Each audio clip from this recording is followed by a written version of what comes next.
Bonjour, on va continuer notre présentation sur l'aromathérapie entre la chimie et la biochimie. Aujourd'hui, on va faire la deuxième partie. Pour mieux comprendre, bien sûr, pour ceux qui n'ont pas vu la première partie, je vous invite vivement à la regarder avant de regarder la deuxième partie. Et la première partie, vous allez trouver le lien qui se trouve en bas de vidéo qui vous amène directement sur la première partie. Et bien sûr, si vous avez besoin de quelque chose, n'hésitez pas à me contacter. D'abord, je vais faire un petit résumé de ce qu'on a dit l'autre jour. Donc, on a parlé d'abord de groupe fonctionnel. Le groupe fonctionnel, comme par exemple ici, le groupe alcoolique, le groupe d'alcool qu'on dit all, on le présente en forme de all. Les acides, avec le groupe acide carboxylique, qu'on dit s'appelle IC, ou on dit OIC, parfois aussi, selon comment on va les présenter. Quand les deux réagissent ensemble, ils donnent l'ester, donc ils donnent un troisième groupe fonctionnel. Et on a parlé aussi le groupe aldéhyde, qui ressemble un peu le groupe carboxylique, mais sans le O qui se trouve ici. Donc on a parlé alcool, all, acide, ça sera IC ou OIC, l'aldéhyde, ça sera al, et les esters, ils sont comme ça. On a parlé aussi d'un groupe structural qui s'appelle le terpène, d'accord. On a dit, bien sûr, comme le groupe chimique qui s'appelle les terpènes, et bien sûr, on peut compliquer un peu l'affaire, on le rend un peu plus clair, je ne sais pas, comme vous le voyez. Donc, on peut ajouter l'alcool sur le terpène pour donner alcool terpénique, ou aldéhyde sur le terpène, par exemple, pour donner l'aldéhyde terpénique, etc., etc. Donc, chaque groupe de ça, elles peuvent réagir. Le groupe ici, ils peuvent réagir avec la structure de base, comme par exemple dans le cas de cis-quaterpène, pour donner un autre groupe moléculaire. Voilà. Et on a dit, bien sûr, que le changement dans les atomes, dans la structure, comme on voit ici, le changement des atomes ces atomes-là peuvent changer automatiquement les caractéristiques chimiques et par conséquence les caractéristiques biochimiques. Comme on voit ici, l'alcool, on peut la transformer en acide en ajoutant le groupe CO ici. Donc ça change de fonction. Et on a pris l'exemple d'éthanol.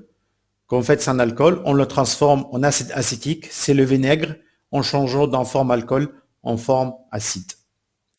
On va continuer aujourd'hui un peu plus sur la notion et le groupe fonctionnel en parlant de groupe céton.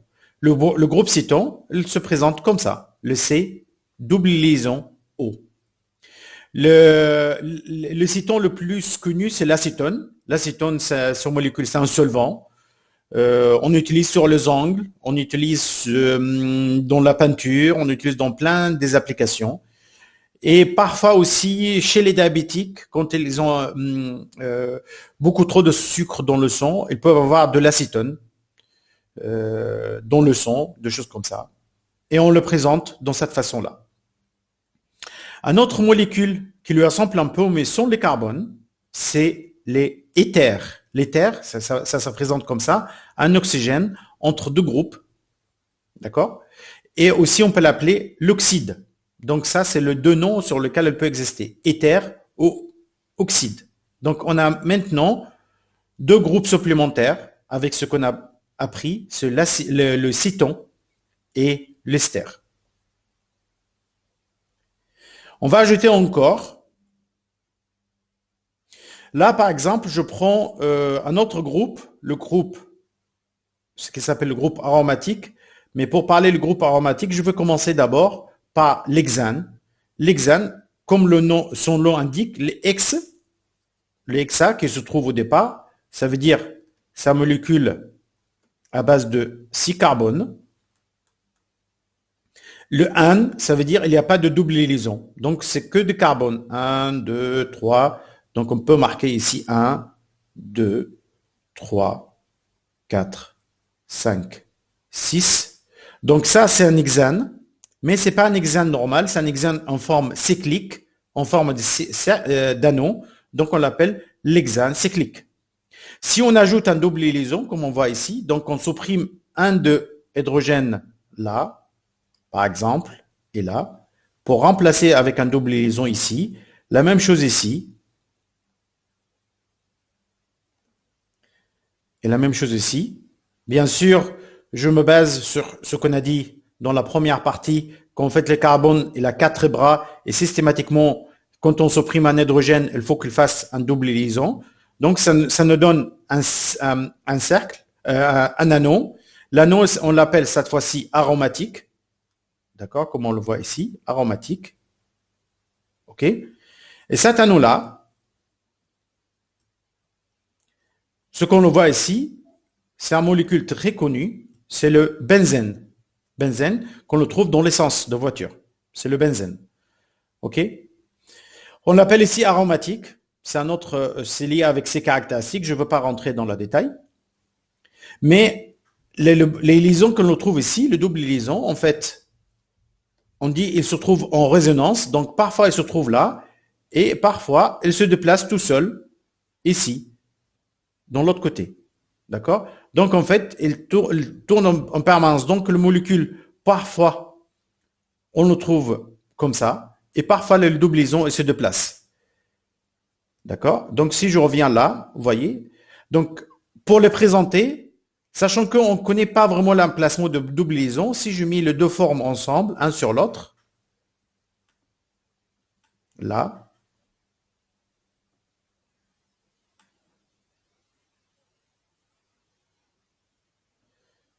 j'essaie de le montrer.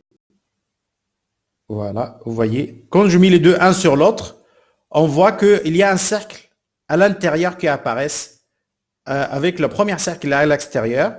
Donc, ce deuxième cercle qui apparaît, il nous cite à présenter les molécules dans cette façon-là. Vous voyez, dans lequel on met la structure extérieure plus un cercle à l'intérieur pour dire que le double liaison, en fait, elle se trouve partout. Voilà.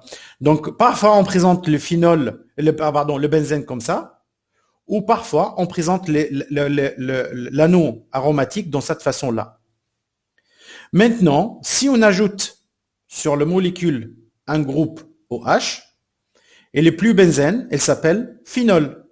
Donc, ça, la structure de base qui s'appelle phénol, et on peut le présenter de cette façon-là. Donc, maintenant, on sait que ça, c'est le parti aromatique des phénols, et le OH qui se trouve là.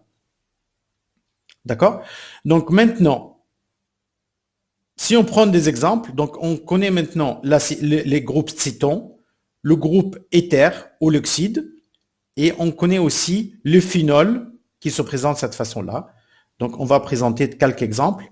J'ai pris ici la terpène qu'on a présentée l'autre jour, le myrcène qui se trouve dans l'étain, et pour montrer qu'en fait, quand on ferme la structure là, par rapport ici, on le ferme, on ajoute le carbone avec le O, ça donne les cétones, et sachant que la structure de base, c'était les terpènes, donc ça sera un cétone terpénique. Donc on a deux choses, on a l'unité structurale de terpène, plus l'unité fonctionnelle de cétone, donc ça donne les cétones terpéniques. Et la structure qu'on a ici, c'est la structure de Manton, qu'on le trouve dans le menthe de champ. Et bien sûr, les vertus biochimiques de ce molécule, je vous laisse regarder le cours de aromathérapie pour voir les applications dans lesquelles on peut utiliser ce molécule. On va donner maintenant quelques exemples sur le phénol. Donc, l'exemple le plus connu, ça sera les carvacrol qui se trouvent dans l'Oregon. Et bien sûr, il ne faut pas oublier que le phénol, ils ont les caractéristiques chimiques qui sont dermocaustiques. Donc, il faut toujours que ce soit dilué ou l'utiliser dans une façon pas directe en contact avec la peau.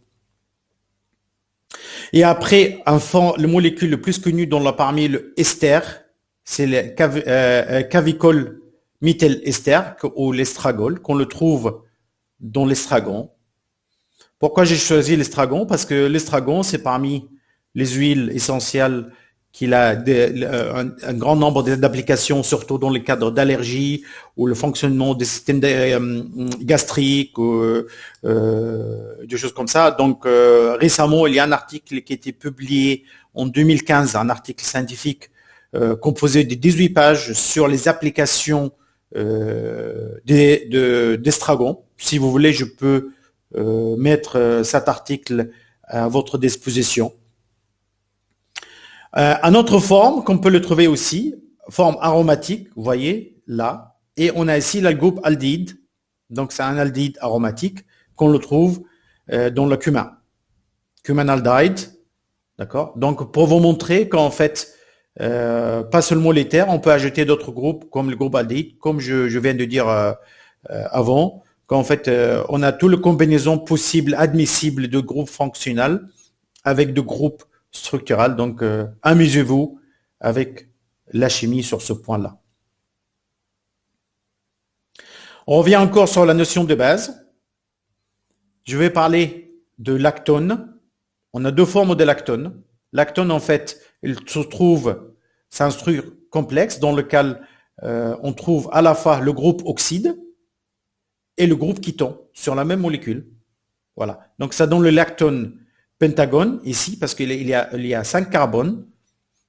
D'accord. Pardon, il n'y a pas 5 carbones, mais les structures elle est en forme avec 5 angles. D'accord. Et en plus, on peut trouver les lactones hexagones, qu'en fait, il est en forme de hexagonale, comme on le voit aussi, avec 5 carbones. Voilà. Les deux structures qu'on trouve ici, on peut avoir une autre structure d'un autre groupe chimique qui s'appelle le coumarine. Le coumarine, qu'en fait, on trouve pratiquement la même structure. Il y a les kétons, il y a les cétons plus l'oxyde, mais avec l'anneau aromatique. Donc, en fait, on a composé plusieurs structures ensemble pour donner le coumarine, le groupe coumarine. Où on peut trouver ces structures-là? On peut le trouver dans la allanto-lactone, qui se trouve des lignules odorantes. Donc, je vous laisse regarder les applications de celui-là. Voilà, donc la structure, elle est là. Le coumarine, on le trouve dans la vesnadine, qui se trouve dans laquelle là. Pourquoi j'ai choisi celui-là? Parce que il a des vertus spécifiques dans la filière de cardiovasculaire, donc il a beaucoup d'applications. Je vous laisse ceci à le regarder. Donc la structure, elle est là, la structure de base de coumarine, c'est là, elle est là. D'accord? Vous voyez, plus en plus en avance, on peut faire des structures très complexes dans lesquelles on peut ajouter de groupes fonctionnels. Là, par exemple, on trouve le groupe ester, elle est là, d'accord? Mais bon, je ne veux pas non plus rentrer très en détail en chimie parce que là, on voit à la fois l'oxyde, les cétons, l'ester, avec la structure aromatique pour donner l'exemple de coumarine. Donc voilà, on commence de plus en plus en avançant, on peut rendre la structure plus en plus complexe.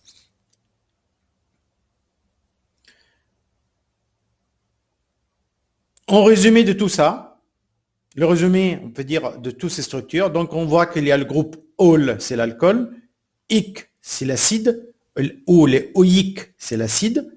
On a l'aldéhyde, al, les cétons se présentent comme ça, on l'appelle on, et aussi on a le groupe ester ou oxyde qui se présente dans cette façon.